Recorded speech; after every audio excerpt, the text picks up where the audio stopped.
À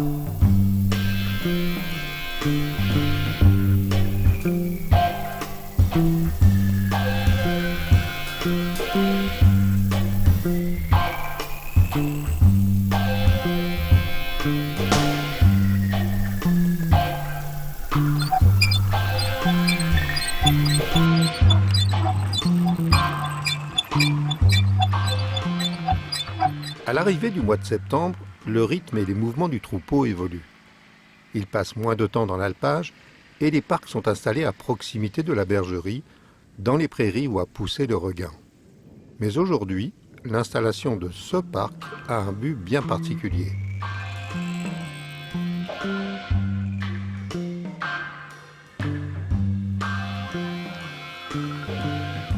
Pour que le troupeau se renouvelle et que l'essentiel des mises bas ait lieu dans la bergerie à partir du mois de mars, il faut organiser les saillies.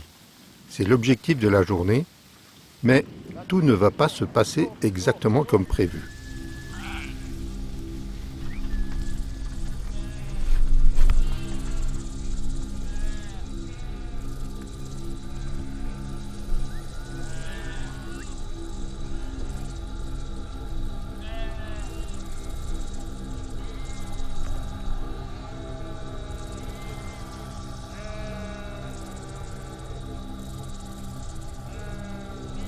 Le bélier sélectionné pour la reproduction montre un enthousiasme mesuré et malgré la bonne volonté de quelques femelles, il préfère rapidement profiter de l'herbe fraîche et plus appétissante.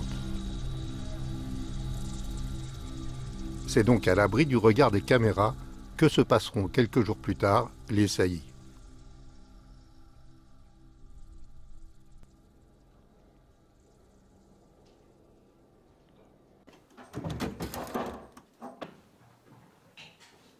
Est-ce que ça va pas faire chauffer? Ça chauffe pas ça? Non, rien. Eh ben alors on peut se brancher là en direct en relais. Fin septembre, un autre événement est inscrit dans la vie du troupeau, c'est le jour de la tonte. L'organisation doit être parfaite pour le tondeur, qui est un professionnel et un expert de la tâche.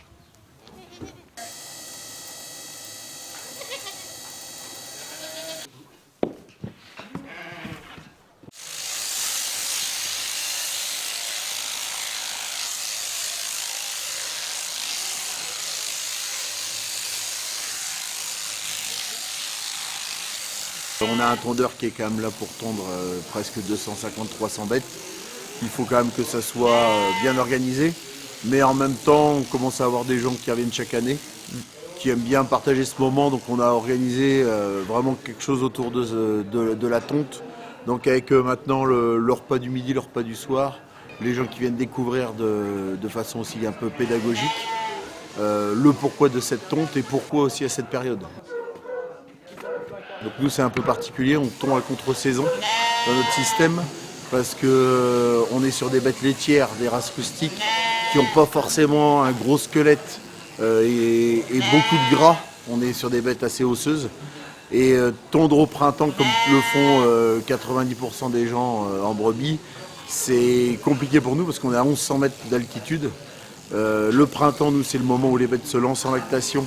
Donc pour nous, c'est quand même bien qu'elles ne soient pas embêtées à cette période. Hein. C'est la période la plus stratégique pour nous. Il ne faut pas les stresser. En ce moment, on est plutôt sur un moment où on est en fin de lactation. Elles ont encore 1 mois de production de lait à peu près. Ça va les accompagner lentement vers le tarissement où elles vont plus produire. Et ce sera toujours intéressant à cette période parce que ça nous fait aussi gagner de la place en bergerie.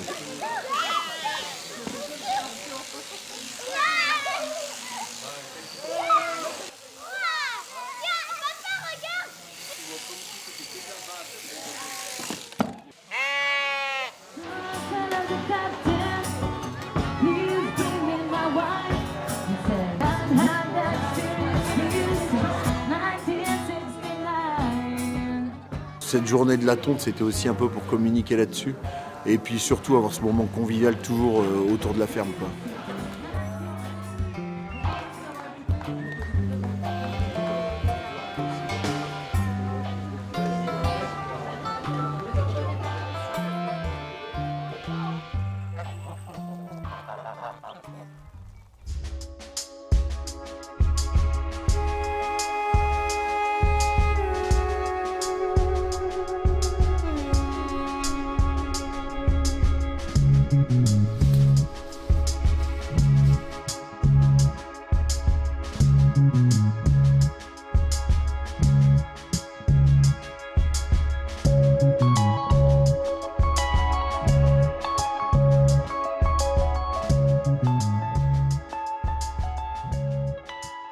On a pu faire la tonte dans de bonnes conditions.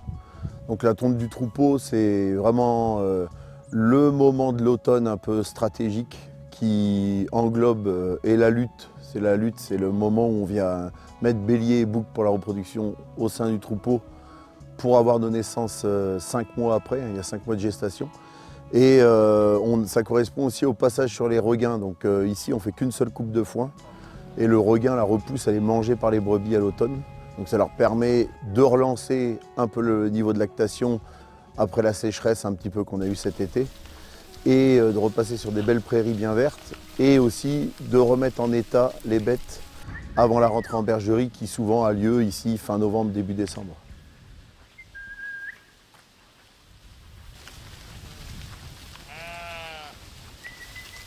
Vu qu'elles sont sur les regains, c'est pour ça aussi qu'on rapproche les bêtes de la bergerie. Toutes les nuits, au moins pendant une semaine, elles dorment dedans pour vraiment faire attention à ce choc thermique qu'elles pourraient avoir d'un seul coup, sachant que nos bêtes sont des bêtes qui sont mixtes, donc lait, viande.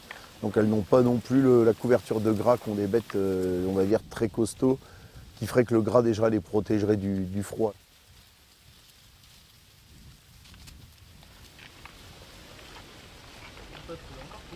Hein? Il patrouille encore Pogo là? Ouais, mais moins que l'autre coup.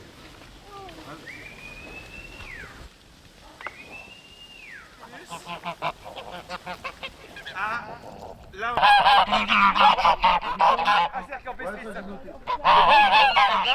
Après, il y en a un qui dépile le décamètre là. Prenez des fiches et une massette et on y attaque.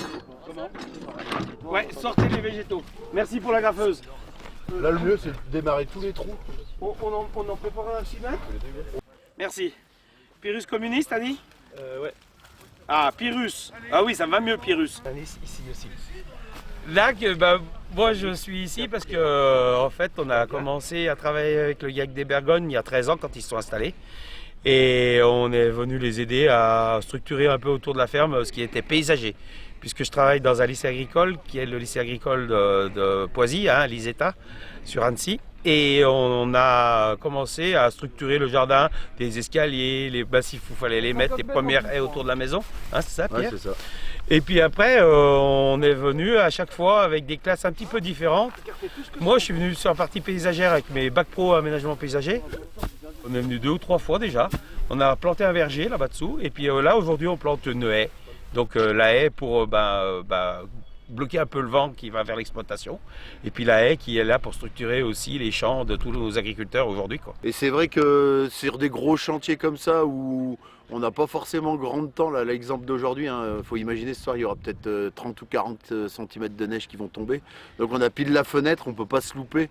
Et c'est vrai que dès qu'on est une petite vingtaine de personnes à travailler sur les chantiers, ça nous aide en tant que fermier, quoi. Vu la quantité de plants, on a quand même presque 1500 plants à planter d'ici 2026. On aura besoin, je pense, encore de refaire un bout de chantier, peut-être avec la section forestier. Et là, ce qui est important vraiment, nous, en tout cas, ce qui nous tient à cœur, moi j'ai un historique de paysagiste, j'avais fait formation paysagère aussi. C'était vraiment autant on travaille sur le bâtiment parce que c'est utile d'avoir un bâtiment qui soit fonctionnel, mais souvent on a tendance à mettre de côté le parti espace vert, les abords de la ferme. Et vu qu'on fait de l'accueil à la ferme en système agro-touristique, c'est hyper important qu'on ait une ferme qui soit bien tenue aussi au niveau végétal, quoi. Donc tout le travail qu'on fait là, c'est un petit travail de fourmi, mais qui va commencer à payer dans 4-5 ans, le temps que les végétaux commencent à... Donc plus tôt on démarre, plus tôt on a le résultat, quoi. 139 139 et 25. 139 et 20, pardon. 139, 159 et 14. 173. Et après, les Olynicera xylo machin, on les a pas. Mais moi je pense que c'est planté. Il les a pas mis. J'espère parce que c'est pas ça. Ce qu'on fera ressortir, on met tout en aligné et on fait ressortir que vos fruitiers. C'est-à-dire on les met 30 cm un peu en avant. Tu vois, on les place sur le devant pour qu'ils soient plus faciles à ramasser. Les fruitiers, je voulais les mettre en inter haie. Donc tu les gardes finalement. Bah je vais les planter aujourd'hui, j'espère. Ouais, mais tu veux les mettre ailleurs que dans les haies là. Ouais. Et bah tu les disposes et je te mets 2 gus qui te les plantent. Okay. On a ramené la laine. Ah bah c'est là, vous avez la laine? On a ramené là. Ah bah c'est bon, ils l'ont ramené la laine. La poignée, voilà. Une poignée de laine à mettre au fond du trou. Ok. Quand ça va se dégrader, ça fait 5 ans à être intégré au sol, ça fait un amendement organique en plus dans le fond du trou, quoi. Donc autant on en a, nous on les jette. Donc. Et le principe, quand il arrive auprès de ça, le rat au pied, ça lui en fout plein les moustaches et ça le décourage un peu d'aller manger les racines, théoriquement. Le recyclage, la valorisation, le partage d'expériences sont des constantes dans la vie de la bergerie. Elle est aussi un lieu de rencontre entre des professionnels aguerris et d'autres professionnels en devenir. On le sait, ça.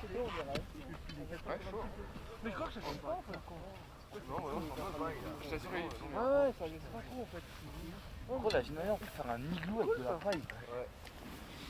C'est vrai ça? Tu l'achètes celle-là? Deux Sainte-Lucie et un poirier. Ouais.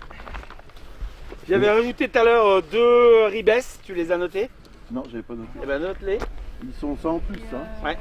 Dans l'après-midi, le thermomètre chute et la météo s'annonce changeante. Ah non, non, mais là, Pierre et Priscilla termineront l'arrosage à la nuit, après le départ de l'équipe des lycéens.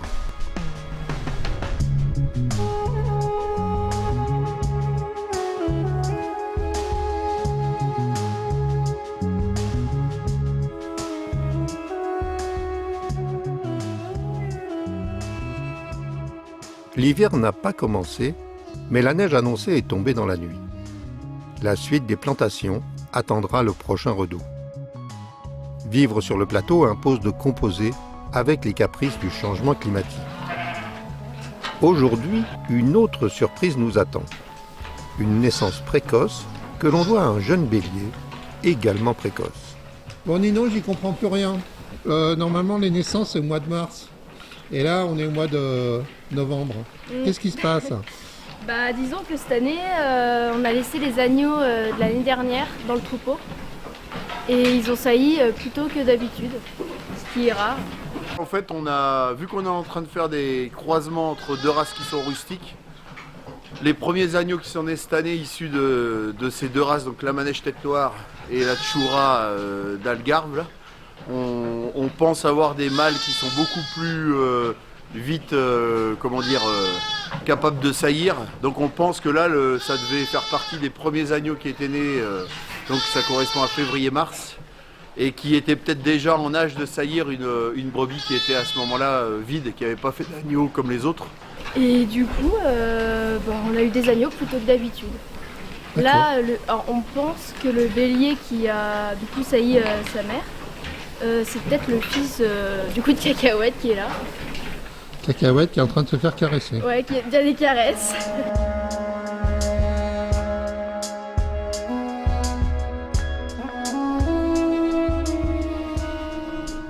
Les amateurs de cette partie du Jura aiment y venir en toute saison. La première neige est un privilège à ne pas manquer, pour les visiteurs de la bergerie non plus.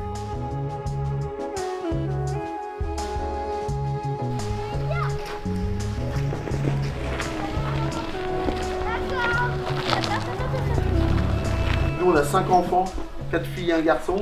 On a déjà 2 grandes qui sont partis aux études. Et on est arrivé donc ici en famille avec un troupeau qu'on a acheté au Pays Basque. Les randos troupeaux de la belle saison font place à une visite détaillée de la bergerie. Et ça permet surtout quoi? Ça c'est quoi ça? Voilà, donc les brebis elles ont des cornes, donc ça fausse un peu des fois la brebis en plus vu qu'elle a été tondue nous à l'automne, on tonde nos bêtes à l'automne au mois de fin septembre, début octobre. Donc nous le seul truc qui fait qu'on se sépare d'une bête, là je vais pas sur celle-là, je vais voir. La nielle, née quelques heures plus tôt, tient forcément la vedette pour les petits comme pour les grands. Regarde ton petit bébé, tu vois. Regarde. Regarde le petit bébé. Donc là c'est une petite fille qui est née ce matin.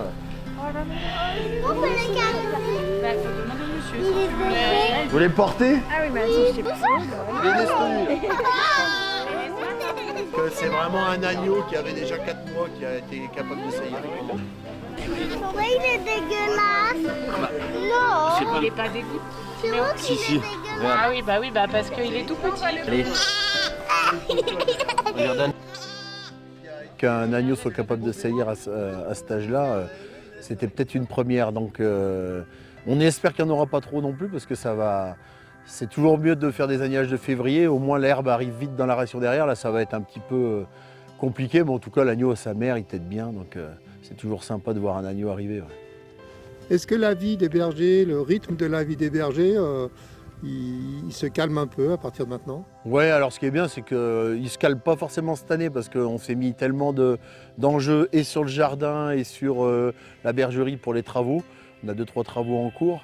Mais en tout cas, ce qui est intéressant, c'est qu'il y a surtout un changement d'activité. Là, on est plutôt dans tout ce qui est transfo de nos produits. Donc là, on a valorisé tous nos canards, bientôt les oies. Les derniers agneaux vont être transformés aussi avant Noël. Et puis, on redémarre la diversité un peu des plats qu'on propose sur la ferme pour accueillir nos hôtes à la table.